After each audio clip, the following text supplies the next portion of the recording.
Hi, everyone. It's Jessica Martin here with Martin Management. I am so excited today to have with you my husband, Dr. Tony Martin. I'm going to talk with him about how the dental spa approach has really transformed our office, and hopefully that will help you to understand it a little bit better. So, hi, Tony. Hi, thanks for having me. Yeah.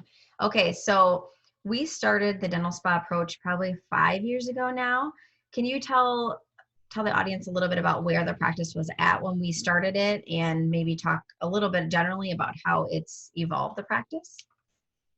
So when we kind of adopted the spa approach in our practice, we were struggling to get new patients through traditional kind of marketing tactics, I guess, if you will, spending money in areas that weren't really producing the results in terms of new patient volume. So by making the conversion or the transition to a spa approach, we found that giving patients a little bit of like pampering and things that they weren't expecting, kind of elevating the patient experience, really became a really good marketing tool passively because we didn't have to technically market what we were doing. It was sort of patients would tell friends, word of mouth would kind of help grow the practice sort of passively. So from that point on, we saw our new patient numbers pretty much triple or quadruple at that point as a direct result of just some minor changes in how we were approaching the patient experience. And do you remember thinking back to the time when we were just talking about putting this in place? Do you remember what some of your reservations were? I do, but it's fun to hear from you. Do you remember, what you, I guess, were maybe worried about, or what your hesitation might have been in the beginning? For sure. My concerns with kind of going into the spa approach was just the general impression that we were no longer like a traditional high quality dental practice, that we were sort of going towards kind of fluff dentistry, where we weren't really looking to do, traditional services like implants, crown and bridge, things of that nature, that we were sort of getting away from, the type of dentistry that I like producing, which is kind of restorative care, endodontics, things of that nature. And actually the spa approach actually brought in more volume of those types of services, because people that were avoiding treatment all these years, you're giving them a little bit more than what they were expecting. And as a result of that, they were more inclined to accept treatment, and your case acceptance increased just as a direct result of them getting more comfortable with the way that you operate your business. Awesome.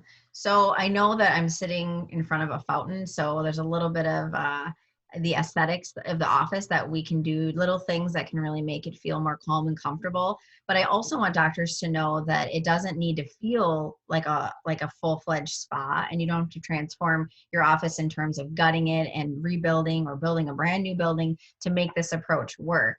So for you as a doctor, do you feel like the office is looks any different in terms of how you see it, or do you feel like it's like a full-fledged spa, or do you still feel like it's a dental office with some nice touches? Like, I guess that's some of the hesitation I hear sometimes, is like, I don't know if I like the idea of it totally feeling like a full spa.